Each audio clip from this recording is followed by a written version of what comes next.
Hey everyone, it's Lisa Stens from Lisa's Creative Corner. Welcome to day 17 of the 31 Days of Christmas Cards. I hope you're enjoying all the videos so far. Today I'm going to show you how to do 3 different techniques using one Christmas stamp. So I'm going to be using a stamp set called Christmas Words Tree, and I haven't used this stamp set before, so it's brand new, and this Christmas tree is a very solid image. And before I stamp with my solid images, I like to season them to remove any residue that might be on them from when they're manufactured. And so I like to use an eraser. You can use any eraser to just remove any excess film that might be on there. You can use a rub and remove eraser like this one. You can even rub it on your arm or stamp it off a few times. And by doing that, you'll get a bit of a crisper image when you stamp it.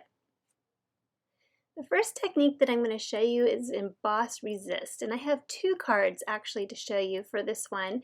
And the first thing you want to do when you're doing an Emboss Resist is emboss the image.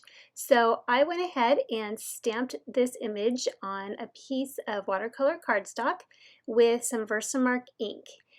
Because this image is really large and very solid, I wanted to make sure that I had a lot of cushion underneath. So I have the foam piece from the stamp set underneath to help give it some cushion, in addition to the back side of the Versamat.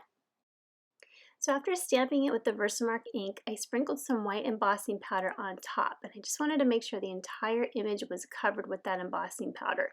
You can also use clear embossing powder for this technique. Before I heat set it, I'm going to move away my Versamat so I don't melt it, and then I'm going to put the card on this piece of wood that I have, which is just from an old clipboard.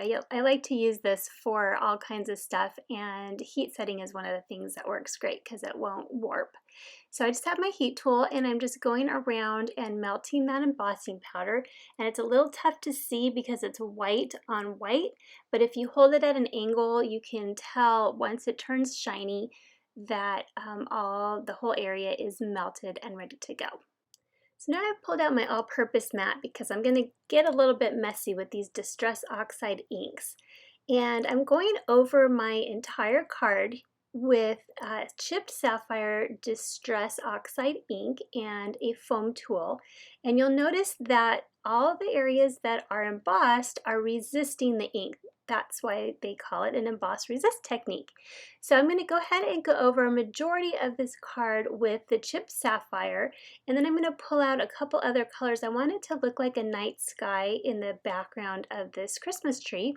So I'm going to do the chipped sapphire mostly in the middle, and then I'm going to pull out my black soot and go over the top and try to blend it together. But you can see my black soot, I've used it a lot, and so it's starting to dry out a little bit. So I'm just going to go direct to paper with it and then blend it with my blending tool, and that works out pretty well. If I keep going over it with the black soot and then go back over it again with the chipped sapphire, it will blend really nicely, and you won't even know that my black is running low. Once I have that top looking the way that I want, I'm going to go ahead and add a lighter color to the bottom.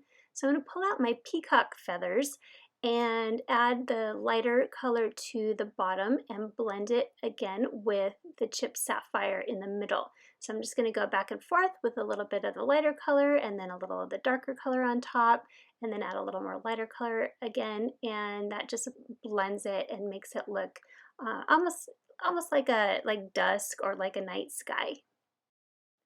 Now I'm going to take a clean dry paper towel and rub any excess ink off of those embossed areas, and that just makes the embossing look a little bit crisper and makes it pop a little bit more. Now I'm going to spritz a little bit of water on the card front, and this is going to react with the Distress Oxide ink and bleach some of the areas so it looks like snow or stars or a little bit of both. And I'm just going to mop it up a little bit with a dry paper towel.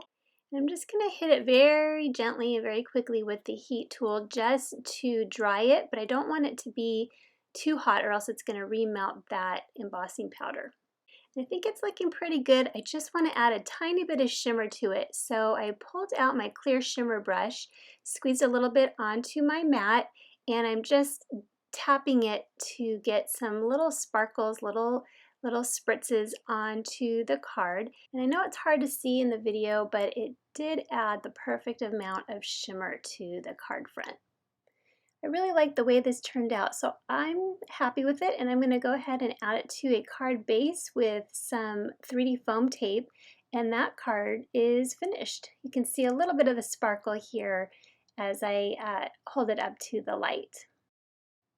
So now I'm going to go ahead and make my second card with the exact same technique with the Embossing Resist, where I go ahead and emboss it using Versamark and white embossing powder on the same type of cardstock, but this time instead of using ink, I'm going to use watercolors.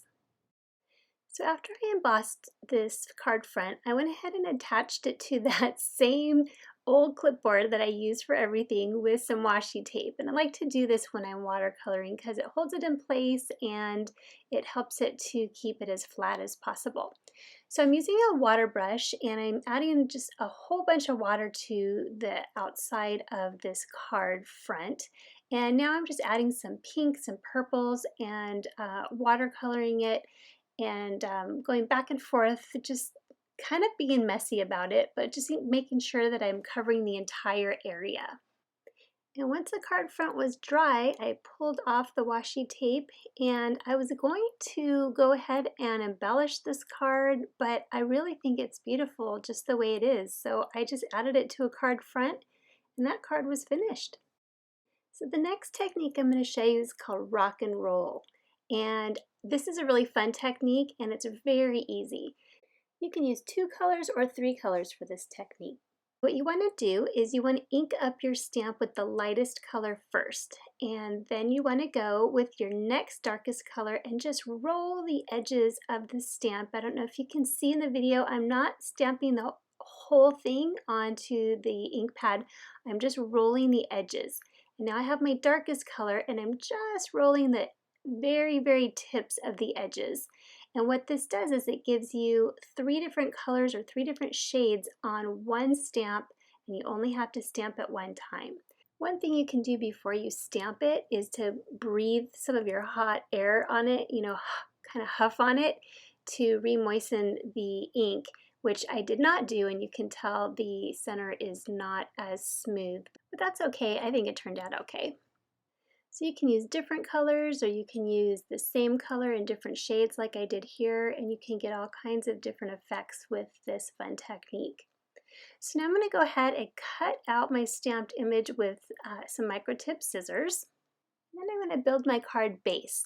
So I started with a piece of white daisy cardstock that is 7 1/4 inches wide by 5 1/2 inches tall, and I scored it and folded it at 3 inches. I'm going to add some pattern paper from the Comfort and Joy paper packet. So the inside piece measures 4 by 5 1/4 and the outside piece measures 2 3/4 by 5 1/4. And then we'll go ahead and add that fun Christmas tree that we stamped and trimmed out. And I'm using some of the leftover foam pieces from some of the shaker window foam that I have left over from another project. And I'm just putting them on the inside, not putting some on those outside pieces that hang over.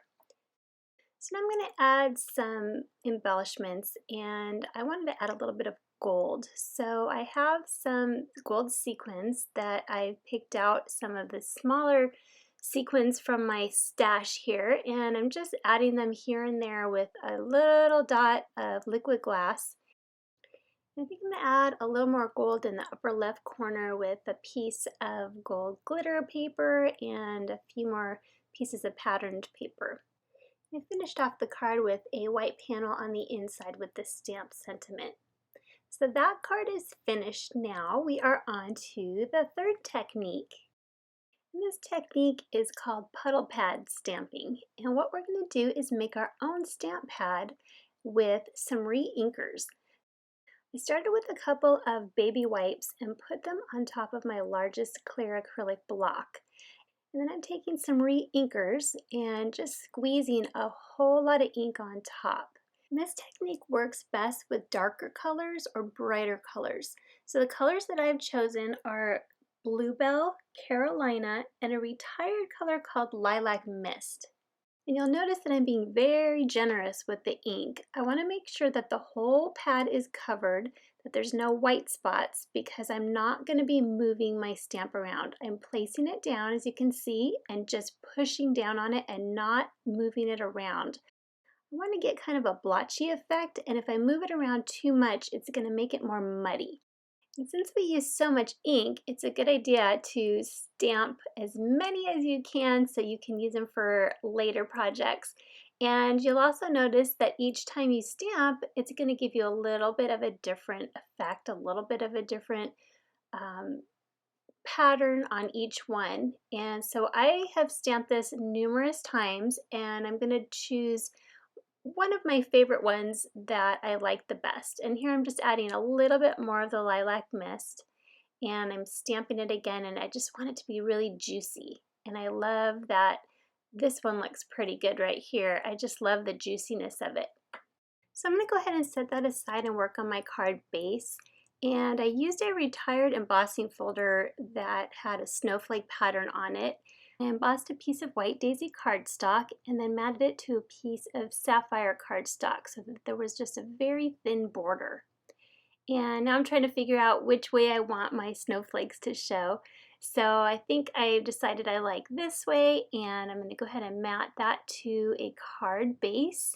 Then I'm going to go ahead and add my Christmas tree to the corner there with some more of those leftover foam pieces. And I'm going to add a little tiny star right on top, and that is going to finish off that card. It's a very, very simple card, as are all the others, but sometimes simple works. So there are my 4 cards with 3 techniques using 1 stamp set. I know none of the techniques are new, but I hope you found some inspiration and are wanting to try one of these techniques yourself. All the supplies that I used are listed below, along with links to all of the Creative Design team members' YouTube channels. Be sure to check out all of their videos as well. Thanks for stopping by, and we'll see you next time. Bye-bye!